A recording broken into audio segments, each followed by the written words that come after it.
A 13th century scholar's entire worldview shattered with a single question. The question was so dangerous, so revolutionary, that it transformed him from a respected teacher into history's most beloved mystical poet. That scholar was Rumi, and the question came from a wandering dervish named Shams of Tabriz. What was this question that could unlock centuries of hidden spiritual wisdom? And why did Rumi later say it was the moment he gave up his soul? In the next 15 minutes, you'll discover not just the question, but the profound awakening it triggered, including Rumi's most powerful teaching about dying before you die to reach true enlightenment. Stay with me. This moment ruptured centuries of religious certainty and ignited poetry the world still reads.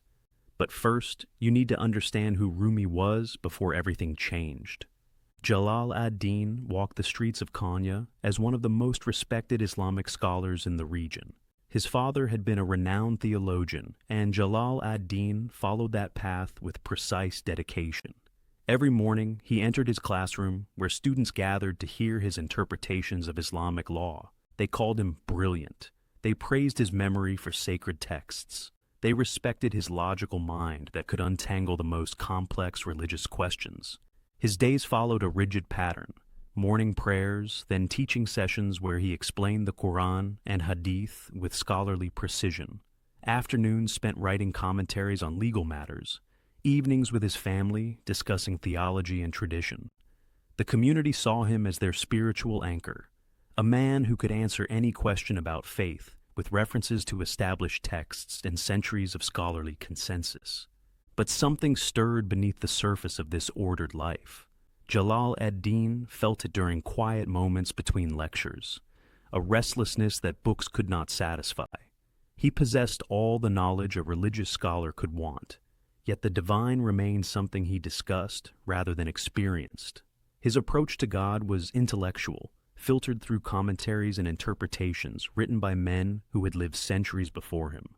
The irony runs deep when you consider his future. This man who would write the most passionate mystical poetry ever created actually viewed dervish spinning and ecstatic worship as emotional excess, valuing discipline and legal scholarship instead. When he encountered mystics claiming direct communion with the divine, he dismissed such displays as dangerous departures from established religious law. His students admired his rational approach. Fellow scholars praised his conventional wisdom. Yet, Jalal ad-Din carried within him a hunger that scholarship could not feed. He read about divine love in ancient texts, but had never felt it burn through his own heart. He taught about spiritual transformation, but experienced only gradual intellectual growth. Then came the day that would crack his world open. A stranger appeared in Konya's central marketplace, moving through the crowd with an intensity that made people step aside. This man wore the simple robes of a wandering dervish, but his presence commanded attention in ways wealth and status never could. Market vendors whispered among themselves. Children stopped their games to stare. The stranger's name was Shams of Tabriz, though few in Konya knew this yet. His dark eyes held a fire that made comfortable people uncomfortable. He spoke little, but when he did, his words carried weight that traditional prayers somehow lacked. People sensed something dangerous about him, something that challenged the established religious order they trusted. Jalal ad-Din heard about this mysterious figure from his students, who described the stranger's unsettling presence with a mixture of fascination and concern. The scholar's first instinct was to avoid this obvious troublemaker, but his world was about to be upended, not by another commentary, but by a question that demanded experience over text. The confrontation happened in broad daylight, witnessed by dozens. Shams moved through Konya's marketplace with purpose that made people step back instinctively. His gaze found Jalal ad-Din among his students near the fountain, where the scholar often taught informal lessons. No introductions, no pleasantries. Just two forces about to collide. Witnesses later described the moment as electric. The wandering dervish approached the respected scholar with eyes that seemed to burn through flesh and bone. Conversations stopped. Merchants paused mid-sentence. Children froze in their play as something momentous began to unfold. Shams spoke first, his voice cutting through the marketplace noise with unsettling clarity. He challenged Jalal ad-Din's teachings with questions that had no comfortable answers. The scholar responded with his usual precision, quoting verses and referencing centuries of commentary. But something felt different this time. Each scholarly response seemed to amuse rather than satisfy this strange visitor. The crowd sensed tension building. Market vendors abandoned their stalls to witness what felt like more than academic debate. Students pressed closer, recognizing that their teacher faced something unprecedented. Jalal ad-Din's confident demeanor began showing cracks as Shams dismantled his carefully constructed arguments with casual observations that cut straight to the heart of spiritual pretense. Then came the verbal sparring that would haunt religious discussions for centuries. Shams questioned the value of book learning without direct experience. He mocked the distance between scholarly knowledge and living truth.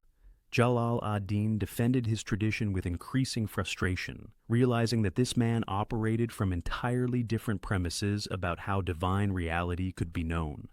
The atmosphere grew thicker as more people gathered. Something momentous was happening between these two men, though few understood what exactly. The scholar's usual authority seemed to dissolve under the dervish's relentless questioning. Students watched their respected teacher struggle with concepts that challenged everything he had built his reputation upon. Shams prepared to deliver his master stroke.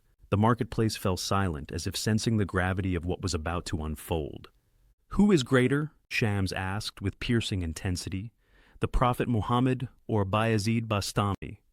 The question struck Jalal ad-Din like lightning splitting a clear sky. His body visibly shook.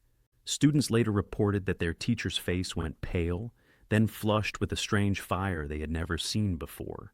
This was not merely theological inquiry. This was spiritual dynamite designed to explode the foundations of conventional religious thinking.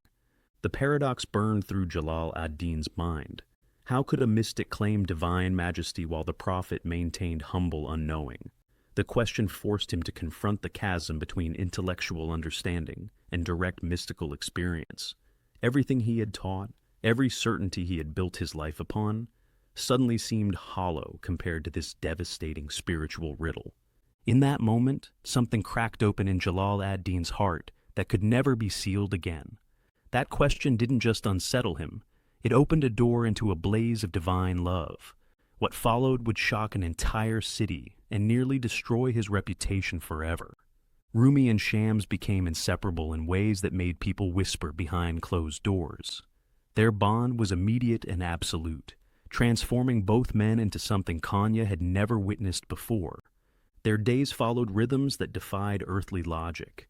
Students would gather outside Rumi's chambers, straining to hear fragments of conversations that mixed sacred texts with ecstatic declarations, unlike any traditional religious discourse.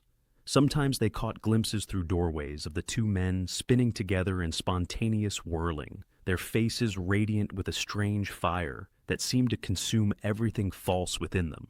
Other times, witnesses reported seeing them emerge from hours of private conversation, their eyes blazing with insights that belonged to realms beyond normal comprehension. Rumi's teaching duties suffered dramatically. Classes that once drew dozens of eager students now met sporadically, or not at all. When he did appear before his pupils, his mind seemed elsewhere, consumed by thoughts of the mysterious dervish who had captured his complete attention. Students who had traveled great distances to learn from the famous scholar found themselves abandoned for mystical experiences they could neither understand nor join. His family watched with growing alarm as their patriarch neglected responsibilities that had once defined his existence.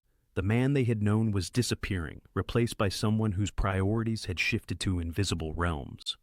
His wife noticed how dinner conversations became one-sided affairs, where Rumi spoke only of Shams and the revolutionary insights their friendship was producing.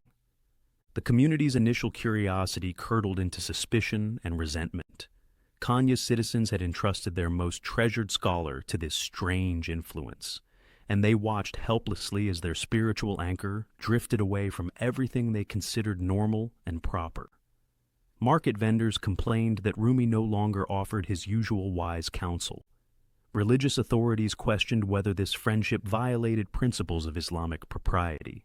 Behind closed doors, Rumi and Shams engaged in spiritual practices that would have scandalized their observers. Their conversations became forms of ecstatic worship, creating a private universe that excluded everyone else in Rumi's life.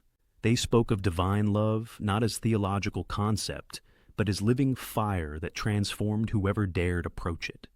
The pressure from Rumi's inner circle intensified as months passed without any sign that this obsessive friendship would moderate. Students who had built their careers on association with the great scholar now found their teacher unavailable and their own reputation suffering. Family members pleaded with Rumi to return to his former ways, to remember his duties to community and tradition. Whispered conversations in Konya streets grew darker as frustration transformed into active hostility. Some of Rumi's closest disciples began discussing more direct solutions to what they saw as the corruption of their beloved teacher. They blamed Shams entirely for this transformation, viewing the dervish as a dangerous intruder who had stolen their spiritual guide.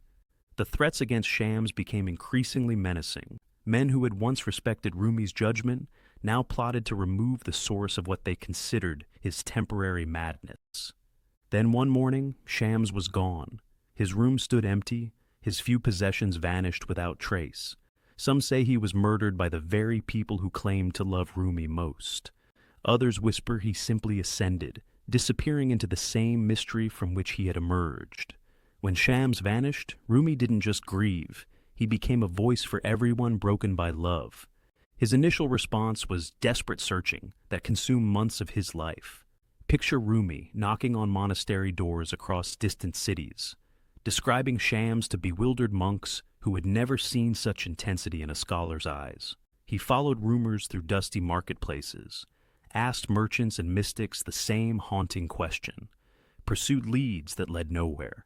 His family watched him waste away, chasing a ghost through the Islamic world where no answers waited. The grief that followed this futile search should have broken him permanently. Students expected their teacher to sink into depression or perhaps return to his old scholarly ways out of necessity. Instead, something unprecedented began happening. Words started flowing from Rumi's heart with force that surprised even him. Not the careful theological arguments he once crafted, but raw expressions of longing that burned with spiritual fire. These first poems emerged while Rumi spun in circles, his body moving to rhythms his mind could not control. Witnesses described him whirling in his garden, verses pouring from his lips faster than scribes could record them.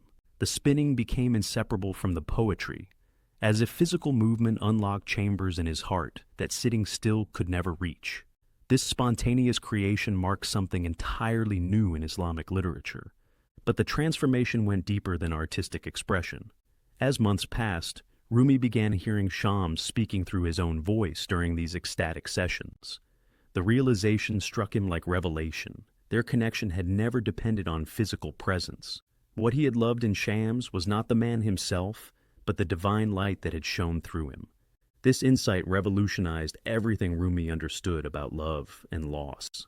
Shams had functioned as a mirror, reflecting back the infinite presence that lived within Rumi's own heart. The beloved he had searched for in distant cities had never left him because it was his own deepest nature. From this recognition came his famous teaching that would comfort millions. Don't grieve. Anything you lose comes round in another form. Word of Rumi's extraordinary poetry spread rapidly across trade routes and pilgrimage paths. Seekers who had never heard of the former scholar now traveled great distances to witness his spinning sessions and hear verses that spoke directly to their spiritual hunger. His words possessed power that traditional religious discourse lacked, touching hearts that scholarly arguments could never reach. The scholar who had once dismissed Sufi practices as emotional excess now became their greatest advocate and innovator. Through losing everything external that he had valued, Rumi discovered infinite treasure within his own being. His copper soul had indeed turned to gold, not through acquiring something new, but by recognizing what had always been present. From this grief-forged poetry emerged practices that transformed not just Rumi, but thousands who spun and chanted his verses. Yet behind all this mystical poetry lay something even more revolutionary, a teaching so profound it would reshape how spiritual seekers understood the very nature of existence itself. This teaching emerged from Rumi's complete dissolution in divine love, a practice so transformative it became the foundation of mystical awakening. Die before you die, he instructed his students, and you will live forever. Rumi meant this literally, not as poetic metaphor. When Rumi spoke of death, he was not referring to the end of physical existence. He was describing the voluntary surrender of what he called the false self, the collection of stories, identities, and attachments that keep us feeling separate from divine love. This ego death requires releasing everything we think defines us: our need to be right, our desire to control outcomes, our attachment to being special or different from others. The process begins with recognizing how tightly we cling to limiting versions of ourselves. Most people spend their entire lives defending positions that have nothing to do with their true nature.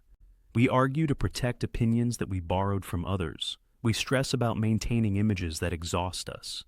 We chase achievements that leave us empty even when we attain them. Rumi taught that all of this effort goes toward preserving an illusion. In modern life, this teaching applies to every situation where ego creates suffering. When someone criticizes your work and anger flares, that reaction comes from the false self that needs to be right. Instead of defending, you can use that moment as a doorway, allowing the criticism to dissolve another layer of identity that requires protection. When you lie awake worrying about future events you cannot control, that anxiety springs from the ego that believes it should manage life's outcomes. When you feel threatened by another person's success, that jealousy rises from the small self that requires being special to feel valuable. Rumi understood that our deepest wounds actually serve as doorways to this transformation. The experiences that shatter our comfortable identities create openings where divine light can enter. The wound is the place where the light enters you, he taught his students. Every loss, every failure, every moment of genuine vulnerability becomes an opportunity to release another layer of false identity and discover what remains when all the masks fall away. The paradox that mystified Rumi's contemporaries still challenges spiritual seekers today. By dying to the small self, we discover our infinite nature. When we stop defending the boundaries of personality, we realize we are not separate drops struggling in an ocean. We are the entire ocean experiencing itself through countless drops. This recognition transforms everything, because what we thought we were seeking outside ourselves was always our own deepest essence. Rumi's entire journey reveals that what we seek through relationships, success, and happiness is actually the remembrance of who we truly are. Not the limited person struggling through life, but the infinite consciousness that temporarily forgot its own nature. This forgetting created the search, and the search leads back to what was never actually lost. But the question that started it all held a deeper purpose than anyone realized. Shams designed that theological riddle to crack open Rumi's heart and reveal that true knowing comes through being, not thinking. The question forced direct experience over intellectual analysis, shattering the scholar's comfortable certainties to expose deeper truth. Your transformation awaits the same disruption. Find your own shams, the person, experience, or question that forces you beyond familiar boundaries. This might come through loss, challenge, or unexpected encounter that dissolves what you thought you knew about yourself. If you felt your own certainties crumble, share your shams moment in the comments below. Hit subscribe for weekly insights that turn ancient wisdom into modern practice. Rumi's invitation still echoes across centuries. Come, come, whoever you are. The path of love remains open to everyone.